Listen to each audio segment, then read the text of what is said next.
Look at him lying there like stink-like. He's met his maker, all right. He's nothing make me chuckle more than the eradication of life. Yes, yes, my nipples are getting hard just browsing in his lifelessness. Let's push the last air from his windbags, no?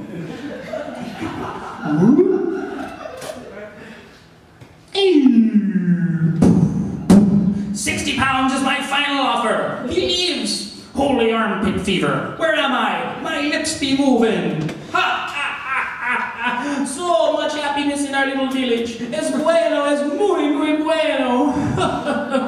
Senor Stranger has challenged Tiny Casanova to a test of El strength, though. I am Fruity Sangria, and this is my sidekick, La Margarita. What is the problem, senor? You are tiring of this contest? You must hurry, please. Hurry. Come on. There are many more benches to get to tonight. Here in our village, we are happy because there is no problems.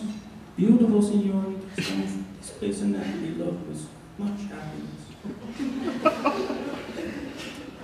So, this is how it ends up then. My cream ointment extension puppet gets to be on an episode of What's Fancy, but I'm too smelly, so I get sent to the poetry cave, where fanciness ain't worth a paltry cigarette butt. Look at all them creepy poets. Rhythm my ass. I've seen more rhythm in a Bridgeport, Connecticut Sunday school.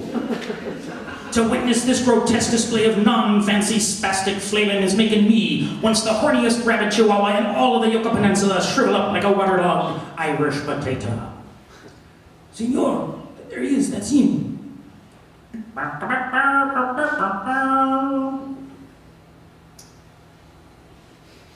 Come on down, man, all poets welcome.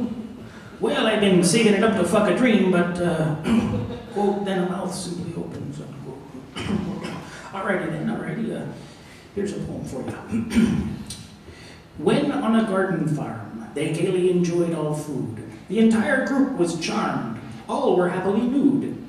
When in mood happily chime it, their voices rhyme in rhythm, don't take time to time it, do not know about chisms.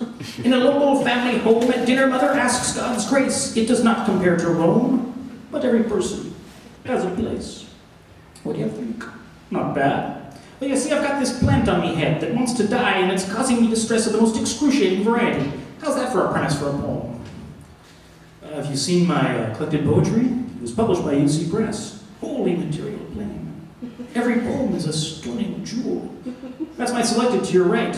Solid gold. But remember, you didn't write these poems. I did. See? There's my cock. The Poetry Project had it bronzed. The Poetry Project. So you're a real poet then, are you? Don't you know who I am? I curated the Wednesday night series from 1973 to 76. I own Poetry Cave. Well, if you say so. I do. Look over there. The poetry chalice filled with material I never even bothered to publish. And this is my poetics. These are all my acolytes. Oh, your misreading of Frank O'Hara has metastasized into their misreading of your misreading of O'Hara's misreading of Apollinaire himself. Indeed it has. Well, if that's all then, I'd like to be leaving the Poetry Cave and getting back to the, quote, real world, unquote. No one gets out of Poetry Cave without producing at least one poetry gem. But that's not fair. No, it's not. But if poetry was fair, would Billy Collins outsell Clark Coolidge? Bah! He's what the language poets wants to be! Clark Coolidge and Bernadette Mayer taught that motley crew everything they know. Language writing as though when you and Ellis worked writing wasn't made of the very stuff. Ever notice how all their names end with on? Sullivan, Harryman, Pearlman, Inman, Watan, Virginian. It's on fucking conspiracy, I tells ya. On fucking conspiracy. Nice audition, but you still gotta write a great poem if you want out of here. But I take everything back that I said. You and Alice ruined the poetry scene forever. Marjorie Burloff was right when she called you a goddamn Frank O'Hara wannabe. You're just jealous because you were never offered a Wednesday night reading. You're all a bunch of deluders. And you're nothing but a deluder enabler. Now you listen here. Even though I was blatantly imitating Frank O'Hara, I was wonderfully dumb about it, and thank God. It turns out that when Frank was writing his poems and saying it's 5:15 in New York, he meant that it wasn't 5:15 at all. You see, it was a flashback. Well, I'm sorry. I positioned myself as stumbling onto a greater poetic immediacy by misunderstanding O'Hara. You see, it's because I'm a working-class bohemian. You're not bohemian, you're Irish.